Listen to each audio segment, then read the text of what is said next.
warahmatullahi wabarakatuh. Hai semua, perkenalkan nama saya Resta Novita Permadi dari kelas Koperasi 4 Prodi Pendidikan Ekonomi Fakultas Keguruan dan Ilmu Pendidikan Universitas Riau. Nah, dalam kesempatan ini saya akan menjelaskan mengenai kompetensi guru sebagai syarat untuk memenuhi tugas ujian tengah semester dengan mata kuliah pengembangan profesi guru dengan dosen pengampu Bapak Mahmud Alfusari MP. Kompetensi guru. Guru merupakan pilar pendidikan. Keberhasilan pendidikan di suatu negara sangat dipengaruhi oleh peran strategis para guru. Tugas guru bukan hanya sekadar mengajar, bertanggung jawab kepada peserta didik, atau hanya sekadar memberi nasihat. Terlepas dari hal itu, guru memiliki peran sentral dalam mewujudkan pendidikan nasional. Nah, sebelum kita membahas mengenai kompetensi guru lebih lanjut lagi, ada beberapa tuntutan yang harus dimiliki oleh seorang guru sejalan dengan perkembangan zaman saat ini. Yap, karakter guru abad 21. Apa saja sih karakter-karakter yang harus dimiliki seorang guru di abad 21 ini? Yang pertama yaitu guru harus memiliki semangat belajar yang tinggi. Kemauan ini diperlukan karena pengetahuan, tata nilai, kondisi sosial, dan psikologi yang terus berubah. Jadi, seorang guru dituntut untuk tidak berhenti untuk terus belajar. Yang kedua, yaitu guru harus mengembangkan media pembelajaran yang efektif. Tuntutan ini sangat penting agar dapat mendorong siswa untuk mencintai ilmu pengetahuan dan tentunya menjadi mudah untuk dimengerti oleh siswa dan menciptakan suasana pembelajaran yang menyenangkan. Karakter yang harus dimiliki oleh guru selanjutnya yaitu guru dituntut menguasai teknologi pendidikan. Karena proses penilaian di zaman era digital hampir semua menggunakan teknologi seperti ujian sekolah yang berbasis komputerisasi. Sehingga jika tidak menguasai ini, proses penilaian akan menjadi terlambat nanti. Nah, setelah kita mempelajari mengenai karakter yang harus dimiliki oleh guru, selanjutnya hal-hal apa saja sih yang wajib dimiliki guru? Hal ini sesuai dengan Undang-Undang Nomor 14 Tahun 2005 Pasal 8. Yang pertama yaitu kualifikasi akademik minimal lulusan D4 atau sarjana. Yang kedua, kompetensi yang akan ditekankan lagi pada saat pendidikan profesi guru. Yang ketiga, sehat secara jasmani dan rohani. Yang keempat, memiliki kemampuan mewujudkan pendidikan. Dan yang kelima, sertifikat pendidikan diberikan setelah melaksanakan sertifikasi guru dan dinyatakan sudah bisa memenuhi standar profesional. Pengertian kompetensi. Menurut Undang-Undang Republik Indonesia Nomor 14 Tahun 2005 tentang guru dan dosen menyatakan bahwa kompetensi adalah seperangkat pengetahuan, keterampilan, dan perilaku yang harus dimiliki, dihayati, dan dikuasai oleh guru atau dosen dalam melaksanakan tugas keprofesionalan. Sehingga kompetensi merupakan perpaduan antara pengetahuan, kemampuan, dan penerapan dalam melaksanakan tugas di lapangan kerja. Kompetensi guru terkait dengan kewenangan melaksanakan tugasnya, dalam hal ini dalam menggunakan bidang studi sebagai bahan pembelajaran yang berperan sebagai alat pendidikan dan kompetensi pedagogis yang berkaitan dengan fungsi guru dalam memperhatikan perilaku peserta didik saat belajar. Nah, setelah kita mempelajari mengenai karakter dan hal-hal yang harus dimiliki oleh guru, selanjutnya kita masuk nih ke inti pembahasan kita, yaitu mengenai kompetensi guru. Lalu Apa saja sih kompetensi yang harus dimiliki guru? Kompetensi yang harus dimiliki guru menurut undang-undang itu ada 4. Yang pertama yaitu kompetensi pedagogik, kompetensi kepribadian, kompetensi profesional, dan kompetensi sosial. Nah, yang pertama yaitu kompetensi pedagogik. Apa sih kompetensi pedagogik itu? Definisi kompetensi pedagogik diungkapkan oleh para ahli, yaitu oleh Rama Yulis. Menurut beliau, kompetensi pedagogik adalah kemampuan pemahaman tentang peserta didik secara mendalam beserta penyelenggaraan pembelajaran yang mendidik. Tanda dimilikinya kompetensi pedagogik ini adalah adanya kemampuan untuk menyelenggarakan proses pembelajaran yang bermutu, serta sikap dan tindakan yang mampu dijadikan sebagai teladan. Definisi kompetensi pedagogik yang kedua yaitu menurut PP nomor 74 tahun 2008. Kompetensi pedagogik adalah kemampuan seorang pendidik dalam mengelola pembelajaran peserta didiknya. Kompetensi pedagogik ini meliputi pemahaman mengenai landasan pendidikan, pemahaman terhadap karakter peserta didik, kemampuan mengembangkan kurikulum atau silabus, perencanaan proses pembelajaran, kemampanan dalam melaksanakan pembelajaran yang bersifat mendidik dialogis atau bukan satu arah. Nah, setelah kita mengetahui pengertian dari kompetensi pedagogik menurut para ahli tadi, dapat kita simpulkan bahwa kompetensi pedagogik adalah kemampuan atau keterampilan guru yang bisa mengelola suatu proses pembelajaran atau interaksi belajar mengajar dengan peserta didik. Nah, untuk mencapai kompetensi pedagogik ini, ada 7 aspek dalam kompetensi pedagogik yang harus dikuasai. Yang pertama, karakteristik para peserta didik. Dari informasi mengenai karakteristik peserta didik, guru harus bisa menyesuaikan diri untuk membantu pembelajaran pada tiap-tiap peserta didik. Karakteristik yang perlu dilihat meliputi aspek intelektual, emosional, sosial, moral, fisik, dan lain-lain. Aspek yang kedua yaitu teori belajar dan prinsip pembelajaran yang mendidik. Guru harus bisa menerangkan teori pembelajaran secara jelas pada peserta didik, menggunakan pendekatan tertentu dengan menerapkan strategi, teknik, atau metode yang kreatif. Yang kedua yaitu pengembangan kurikulum. Guru harus bisa menyusun silabus dan RPP sesuai dengan ketentuan dan kebutuhan, mengembangkan kurikulum mengacu pada relevansi, efisiensi, efektivitas, kontinuitas, integritas, dan fleksibilitas. Yang keempat, pembelajaran yang mendidik. Guru tidak sekedar menyampaikan materi pembelajaran, namun juga melakukan pendampingan. Materi pembelajaran dan sumber materi harus bisa dioptimalkan untuk mencapai tujuan tersebut. Nah, yang kelima yaitu pengembangan potensi para peserta didik. Setiap peserta didik memiliki potensi yang berbeda-beda. Guru harus mampu menganalisis hal tersebut dan menerapkan metode pembelajaran yang sesuai, supaya setiap peserta didik bisa mengaktualisasikan potensinya. Yang keenam, cara komunikasi. Sebagai guru harus bisa berkomunikasi dengan efektif saat menyampaikan pengajaran. Guru juga harus berkomunikasi dengan santun dan penuh empati pada peserta didik. Dan yang terakhir yaitu yang ketujuh, penilaian dan evaluasi belajar. Penilaiannya meliputi hasil proses belajar dilakukan secara berkesinambungan.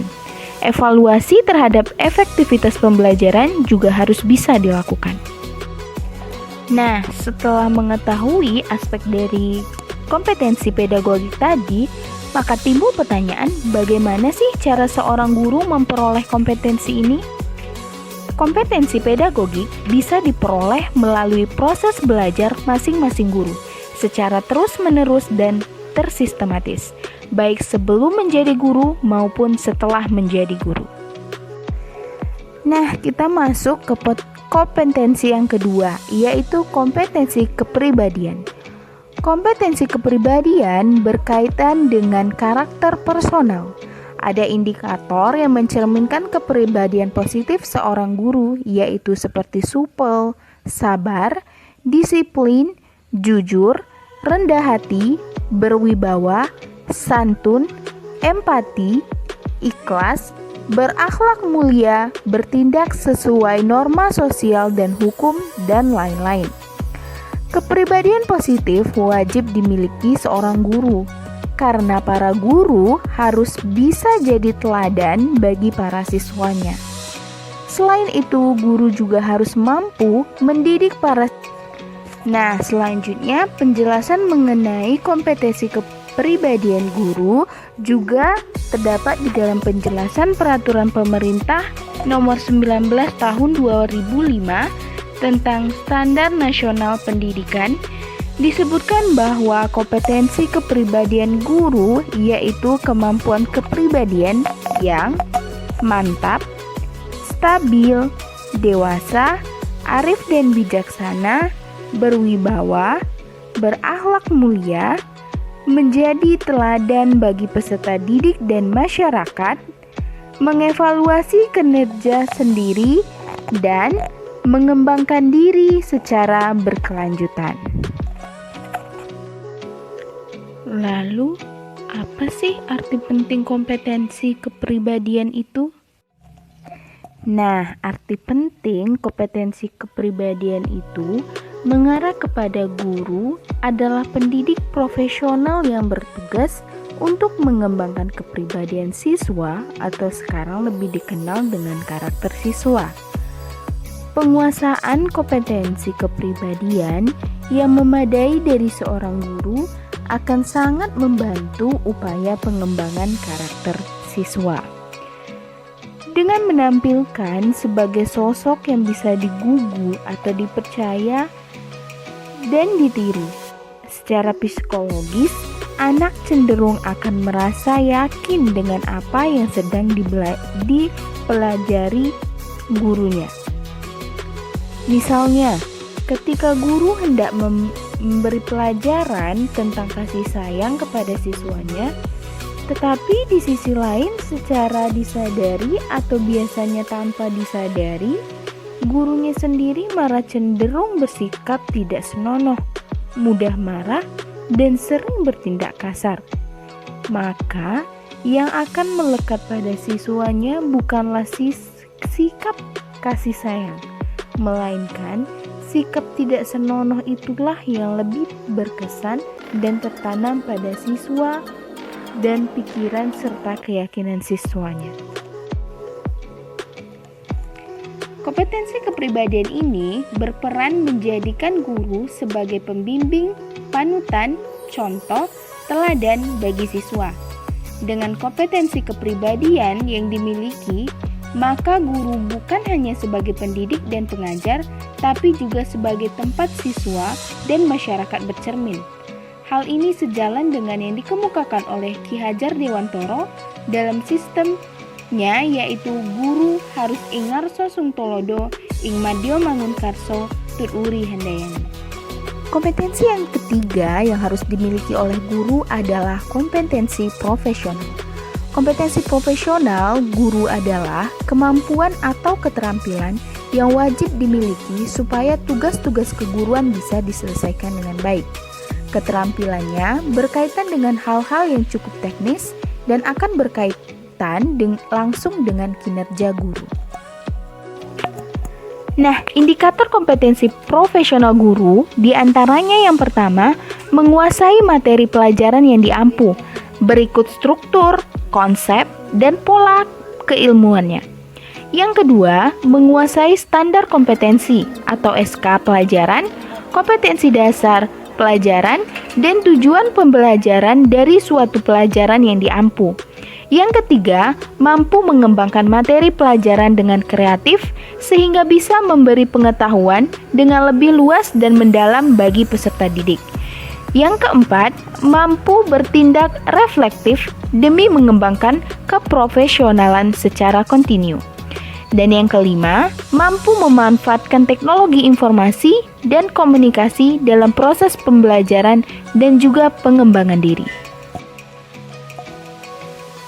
Selanjutnya, seorang guru mempunyai kewajiban yang lebih komprehensif dalam melaksanakan keprofesionalan sebagaimana ditegaskan dalam Undang-Undang Guru dan Dosen tahun 2005 adalah yang pertama, merencanakan pembelajaran, melaksanakan proses pembelajaran yang bermutu, serta menilai dan mengevaluasi hasil pembelajaran. Yang kedua, meningkatkan dan mengembangkan kualifikasi akademik dan kompetensi secara berkelanjutan, sejalan dengan perkembangan ilmu pengetahuan, teknologi, dan seni. Yang ketiga, bertindak objektif dan tidak diskriminatif atas dasar pertimbangan jenis kelamin, agama, suku, ras, dan kondisi fisik tertentu, atau latar belakang keluarga dan status ekonomi peserta didik dalam pembelajaran. Yang keempat, menunjang tinggi peraturan perundang-undangan, hukum, dan kode etik guru serta nilai-nilai agama dan etika. Dan yang kelima, memelihara dan memupuk persatuan dan kesatuan bangsa. Nah, lalu apa saja sih aspek dari kompetensi profesional? Aspek dari kompetensi profesional yang pertama yaitu dalam menyampaikan pembelajaran, guru mempunyai peranan dan tugas sebagai sumber materi yang tidak pernah kering dalam mengelola proses pembelajaran. Kegiatan mengajarnya harus disambut oleh siswa sebagai suatu seni pengelolaan proses pembelajaran yang diperoleh melalui latihan, pengalaman, dan kemauan belajar yang tidak pernah putus. Yang kedua, dalam melaksanakan proses pembelajaran, keaktifan siswa harus selalu diciptakan dan berjalan terus dengan menggunakan metode dan strategi mengajar yang tepat. Guru menciptakan suatu yang dapat mendorong siswa untuk bertanya, mengamati, mengadakan eksperimen, serta menentukan fakta dan konsep yang benar. Karena itu, guru harus melakukan kegiatan pembelajaran menggunakan multimedia, sehingga terjadi suasana belajar sambil bekerja, belajar sambil mendengar, dan belajar sambil bermain sesuai konteks materinya. Yang ketiga, dalam hal evaluasi, secara teori dan praktik, guru harus dapat melaksanakan sesuai dengan tujuan yang ingin diukurnya. Jenis tes yang digunakan untuk mengukur hasil belajar harus benar dan tepat. Diharapkan pula, guru dapat menyusun butir soal secara benar agar tes yang digunakan dapat memotivasi siswa belajar. Nah, kompetensi yang terakhir yaitu kompetensi sosial. Kompetensi sosial berkaitan dengan keterampilan komunikasi, bersikap dan berinteraksi secara umum, baik itu dengan peserta didik, sesama guru, tenaga kependidikan, orang tua siswa, hingga masyarakat luas. Selanjutnya yaitu indikator dari kompetensi sosial guru diantaranya yang pertama, mampu bersikap inklusif, objektif, dan tidak melakukan diskriminasi terkait latar belakang seseorang, baik itu berkaitan dengan kondisi fisik, status sosial, jenis kelamin, ras, latar belakang keluarga, dan lain-lain. Yang kedua, mampu berkomunikasi dengan efektif menggunakan bahasa yang santun dan empatik. Yang ketiga, mampu berkomunikasi baik secara lisan maupun tulisan. Dan yang keempat, yaitu mampu beradaptasi dan menjalankan tugas sebagai guru di berbagai lingkungan dengan bermacam-macam ciri sosial budaya masing-masing. Nah, itu tadi penjelasan mengenai kompetensi yang harus dimiliki oleh guru. Semoga dapat bermanfaat untuk semua dan untuk guru dan calon guru Indonesia semoga lebih bisa mengembangkan kompetensi keguruannya untuk kemajuan pendidikan Indonesia. Wassalamualaikum warahmatullahi wabarakatuh.